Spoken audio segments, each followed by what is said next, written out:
Hello everybody, it's Philly Sports here. Welcome back to another daily game recap. Tonight, we got the Flyers defeating the New York Islanders in overtime. This was a revenge game. We got back to them from the 2020 NHL playoffs, where the Islanders beat us in 7 games. So it was kind of a good payback game for us. We got back to them with a nice win. We started off strong, 2 goals. Second period was pretty tough for us to handle, but at the end of the day, we prevailed. So, at the end of the day, a win is a win. If we look at the box score, we can see that Scott Laughton wins it for us in overtime with a goal, only a couple minutes in. Scott Laughton ends the day with 2 total assists. Claude Giroux had an assist as well. Shane Gostisbehere had an assist. Ivan Provorov with an assist. James Van Riemsdyk. Assists all around tonight. You love to see. You love to get everyone a piece of the pie, which worked out pretty well for us. So Kevin Hayes gets on the board with a goal. I think that's his second goal this year. I think he had one earlier.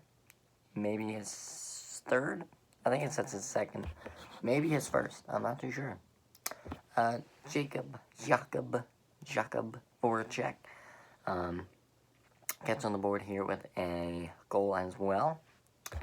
And so yeah, Hayes, Voracek, Laughton all get a slice of the pie tonight in a nice 3-2 victory against the New York Islanders.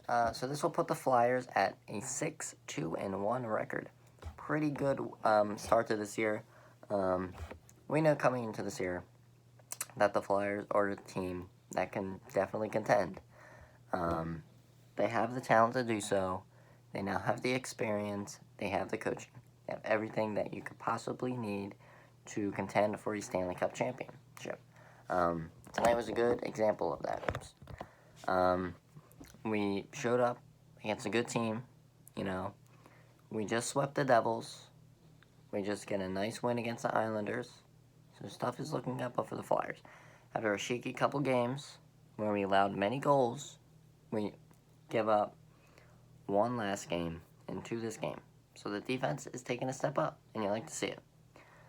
Interesting story that came out was Konechny not playing tonight.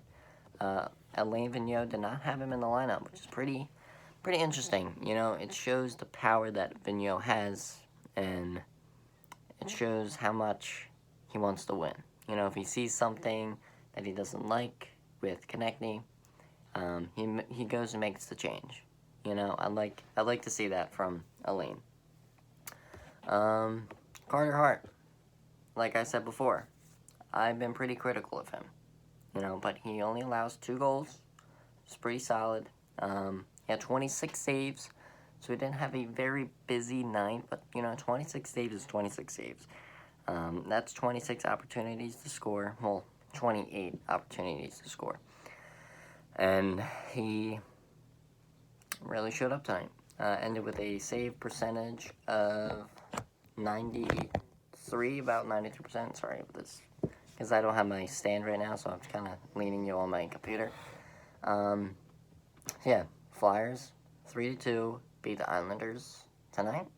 I believe that we're going back at it tomorrow, so I'll definitely have a double post game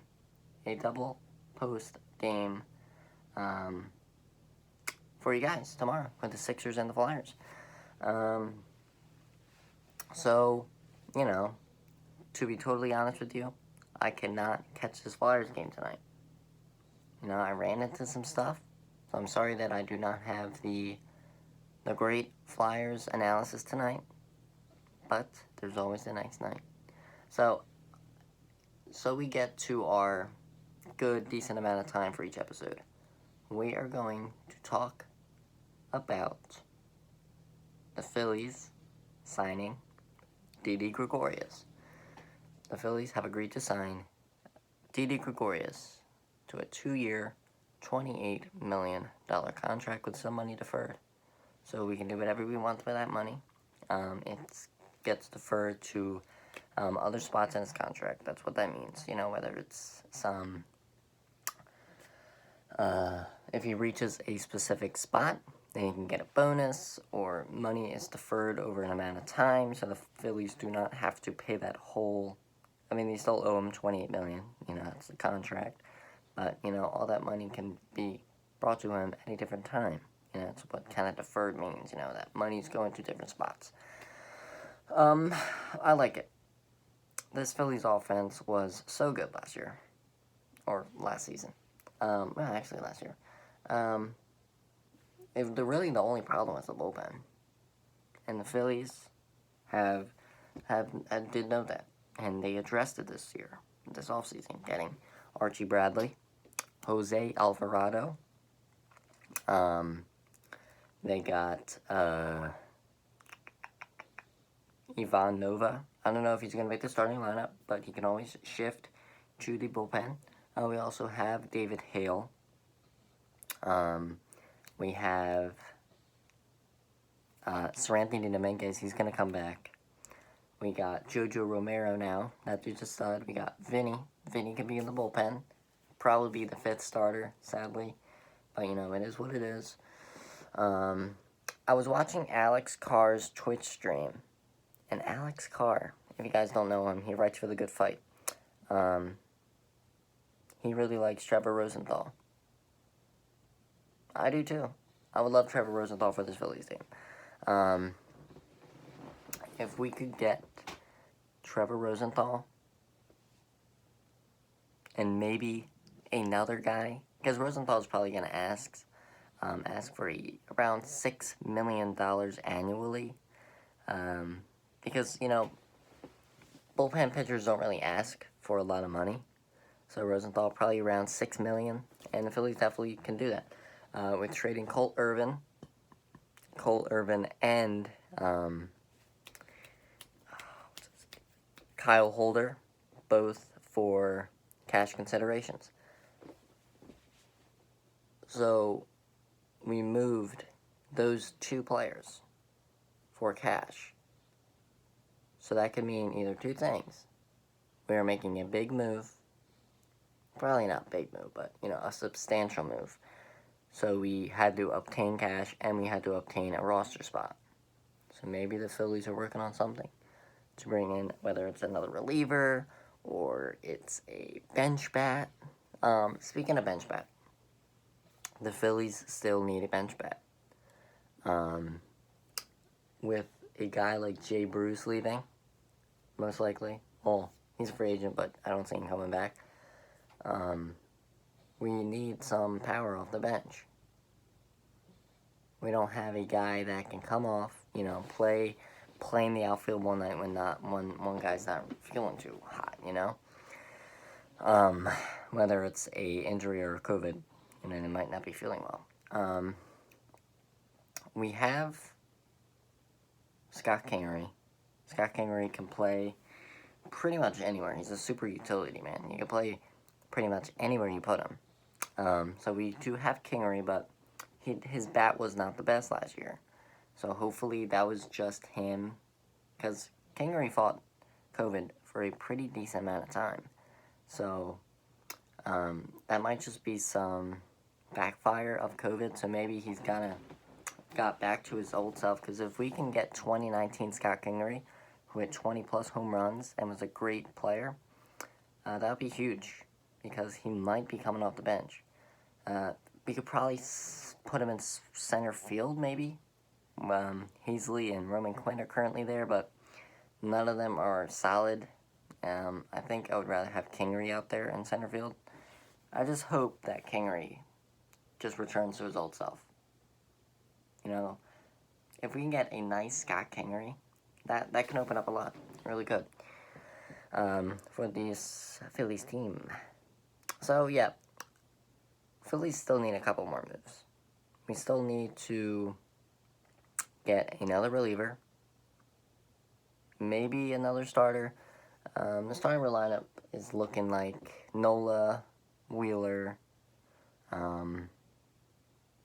Zach Eflin, Matt Moore, Spencer Howard, Vince Velasquez. Those 6 guys are probably going to be in the starting 5. I could probably see Spencer Howard getting sent down to the AAA. He's not quite ready yet, but you definitely saw some good spurts from him. I really liked what I saw from Spencer Howard.